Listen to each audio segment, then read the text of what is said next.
NTPC में एक post होती है सीनियर क्लर्क कम टाइपिस्ट, इसे रेलवे के राजा बाबू के नाम से जाना जाता है। क्यों कहते हैं राजा बाबू, इस बात की चर्चा हम लोग इस वीडियो में करने वाले हैं।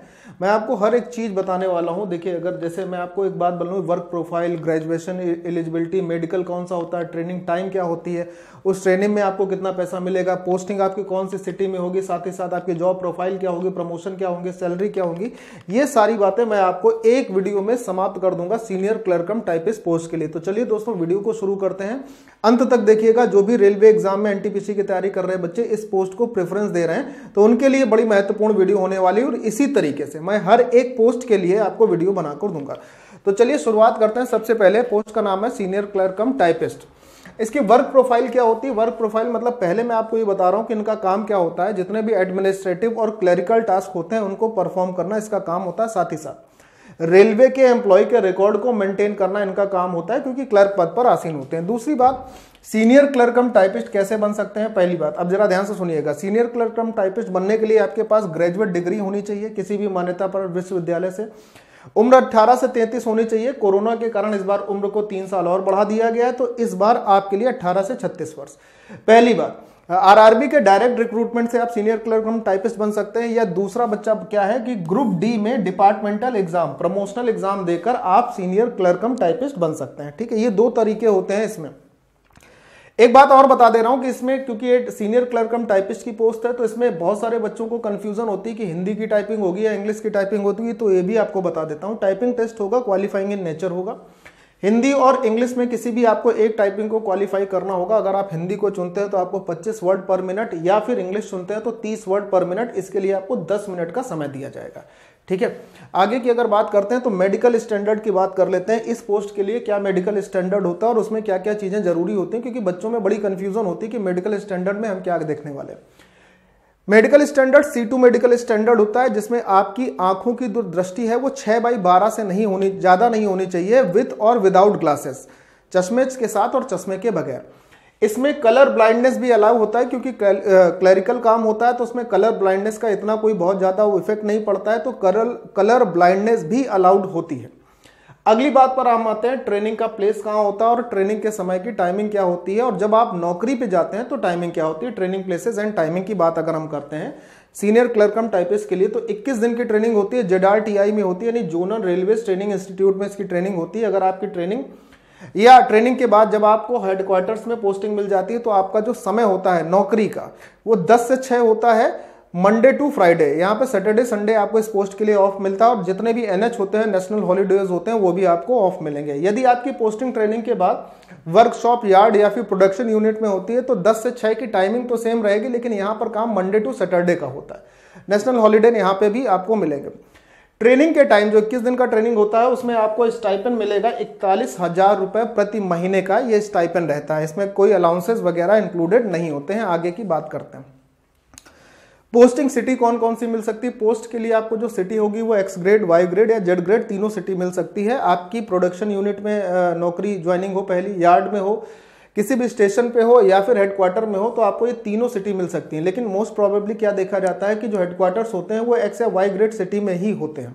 ठीक है, तो मिल तीनों में सकती है। अगर आप हेडक्वार्टर में रहेंगे तो X या Y सिटी ही आपको मिलना तय है। कभी कदार होगा कि Z ग्रेड सिटी में आपको पोस्टिंग मिल जाएगी अगर आप यार्ड, स्टेशन वगैरह में होते हैं। ठीक है, अगली बात आती है जॉब प्रोफाइल की। जॉब प्रोफाइल मतलब आपको एक्चुअल में ज्वाइनिंग के बाद क्या काम करना होता है। यदि आप हेडक्वार्टर के एस्टेब्लिशमेंट सेक्शन में पोस्टिंग मिल जाती है आपको पहली सीनियर क्लर्क कम टाइपिस्ट के लिए, तो आपका काम क्या होगा? नोटिफिकेशन जो बच्चों के लिए रेलवे डिपार्टमेंट की तरफ से आते हैं उनको सही से सर्कुलेट करना, ऑन द टाइम, सही समय पर सर्कुलेट करना। दूसरा, सैलरी बनाना रेलवेज एम्प्लॉयज की जो उस डिवीजन या डिपार्टमेंट के हैं। ठीक, तीसरा काम होता है म्यूचुअल ट्रांसफर का, यानी कि जो व्यक्ति एक सेक्शन से, मान लीजिए कोई रिटायरमेंट वाले सेक्शन में है, वो नोटिफिकेशन वाले सेक्शन में आना चाहता है, सैलरी वाले सेक्शन में आता है, तो जो म्यूचुअल ट्रांसफर है उनको देखने का काम भी सीनियर क्लर्क कम टाइपिस्ट का होता है। साथ ही साथ रिटायरमेंट वाले सेक्शन में कि कौन लोग कब रिटायर हो रहे हैं, उनकी पेंशन समय पर जा रही नहीं जा रही, बन रही नहीं बन रही, तो जितना भी क्लरिकल काम होता है वो सब सीनियर क्लर्क कम टाइपिस्ट के होते हैं। ये प्रोफाइल होती है जब आप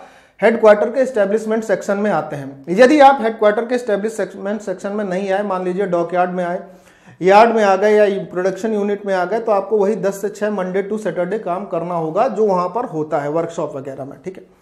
अगली बात करते हैं प्रमोशन कब होता है। देखिए सीनियर क्लर्क कम टाइपिस्ट जो है वो लेवल 5 की नौकरी है। इससे पहले वाली जो पोस्ट होती है वो होती है जूनियर क्लर्क कम टाइपिस्ट की, जो कि लेवल 3 में रहती है ना। यहां पर आप 4 से 5 साल में ओएस बनेंगे। ओएस का मतलब होता है ऑफिस सुपरिटेंडेंट। 4 से 5 साल पहला प्रमोशन होने में लग जाता है। उसके बाद अगला जो प्रमोशन होगा वो 5 से 10 साल में होगा, जब आप सीओएस बनेंगे यानी चीफ ऑफिस सुपरिटेंडेंट बनेंगे। और ये डिवीजन टू डिवीजन वेरी रहता है। इसका मतलब ये नहीं कि अगर 5 से 10 साल बोल दिया तो ये 5 से 10 साल ही रहेगा। ये कुछ समय कम भी रहेगा, कुछ समय ज्यादा भी रहेगा। जितने भी अन्य डिपार्टमेंट के लोग होते हैं, मान लीजिए कोई एएलपी था, एएलपी में अब उसकी आंख काम नहीं कर रही है, पैर डिस्टर्ब हो गया, तो उसको यहां पर भेज दिया जाता है। नौकरी से तो बाहर निकाल नहीं सकते, तो वो इस पोस्ट के लिए आ जाता है। तो आपका promotion division to division vary होता है कि अगर कोई नहीं आया तो आपका प्रमोशन कम समय में भी हो सकता है, ज्यादा समय में भी लग सकता है, ठीक है। नेक्स्ट सिटी की बात करते हैं। तो अगर आप एक्स ग्रेड सिटी में हैं तो आपका फर्स्ट ग्रॉस सैलरी यानी सारे अलाउंसेस इंक्लूड करने के बाद 54,000 बनेगा। और आप अगर वाई सिटी में हैं तो आपका फर्स्ट ग्रॉस सैलरी, ग्रॉस का मतलब टोटल सैलरी, वो बनेगा 49,000। और अगर आप जेड ग्रेड सिटी में हैं तो इसमें भी आप 3500 रुपए और कम कर दीजिए, लगभग 45,000 या 46,000 के आसपास आपकी फर्स्ट ग्रॉस सैलरी बनेंगे, जिसमें सारे भत्ते इंक्लूडेड होंगे जो बाद में कट कुटाकर आपको मिलते हैं, ठीक है। नेक्स्ट बात करते हैं फैसिलिटीज की। तो फैसिलिटीज में देखिए क्या क्या मिलती है सीनियर क्लर्क कम टाइपिस्ट को। अगर आपकी नौकरी 5 साल से अंदर की है, मतलब 5 साल से ऊपर नहीं हुए, तो घूमने की क्या सुविधाएं मिलेंगी आपको। एक पास मिलेगा, 4 पीटीओ मिलेंगे 1 साल के लिए। पास का मतलब जिसमें आप फ्री यात्रा कर सकते हैं, यानी रेलवे की एक फ्री यात्रा कर सकते हैं। और पीटीओ का मतलब होता है प्रिविलेज टिकट ऑफ। तो इसमें आपको अपना 60% वो देना पड़ता है, पैसा देना पड़ता है, ठीक है। आफ्टर 5 साल के बाद 3 पास 4 पीटीओ हो जाते हैं और इसमें आपको एसी 3rd ईयर की घूमने की यात्रा का सुविधा देता है। एक वीडियो यहां पर आपको और ऊपर आई बटन में मिल जाएगा, जिसमें मैंने रेलवे एम्प्लॉयज को मिलने वाली सारी सुविधाओं के विषय में बताया। तकरीबन 18-20 सुविधाएं हैं। तो आप ये अगर देखना चाहें कि उस रेलवे एम्प्लॉयज को कितनी सुविधाएं मिलती हैं किसी भी पोस्ट के लिए, तो आप उस वीडियो को ऊपर जो आई बटन पे आ रहा है उसको आप देख सकते हैं, ठीक है। ट्रांसफर की बात करते हैं। सबसे पहले अगर आपका पोस्टिंग हेडक्वार्टर में हो गई तो हेडक्वार्टर में जिस भी सिटी में आपकी पोस्टिंग हुई है, आपका ट्रांसफर नहीं होना, सिर्फ सेक्शन से सेक्शन ट्रांसफर होगा। मतलब आप अगर हेडक्वार्टर के सैलरी वाले सेक्शन में है तो आपको उठाकर नोटिफिकेशन वाले सेक्शन में डाल दिया जा सकता है या रिटायरमेंट वाले सेक्शन में डाल दिया जा सकता है, लेकिन रहेंगे आप उसी सिटी में और उसी ऑफिस में। अगर आप हेडक्वार्टर्स में नहीं है तो आपका ट्रांसफर 4 से 5 साल में होगा। यदि आप यार्ड में हैं, किसी स्टेशन पे हैं या फिर वर्कशॉप पे हैं, तो आपका ट्रांसफर 4 से 5 साल में हो जाएगा, ठीक है। मेरे प्यारे दोस्त, मैं आपको एक इंफॉर्मेशन और देना चाहता हूं कि इतनी अच्छी जॉब के लिए आपको पढ़ाई भी बहुत अच्छे ढंग से करनी होगी। तो इसलिए पाठशाला रेलवे एग्जाम आप सभी के लिए एनटीपीसी का कंप्लीट फाउंडेशन बैच, जो कि सीबीटी 1 और सीबीटी 2 के लिए कंप्लीट होगा, जिसमें आपको इसके सारे सब्जेक्ट, मैथ जिसमें आपको अर्थमेटिक, एडवांस कैलकुलेशन, ये सब आपको लाइव मिल जाएगा। रीजनिंग, वर्बल और नॉन वर्बल दोनों कंप्लीट सिलेबस के साथ सीबीटी 1 और 2 दोनों के लिए। आपको अलग अलग बैच लेने की आवश्यकता नहीं है, एक बैच में एनरोल करिए, सफलता सुनिश्चित करिए। सीधे शब्दों में जीके जीएस का ऑल सिलेबस मिल जाएगा। और साइंस, जो कि इसमें बहुत कम पोर्शन में पूछी जाती है, लेकिन वो भी आपको इसमें मिलेगी कंप्लीट।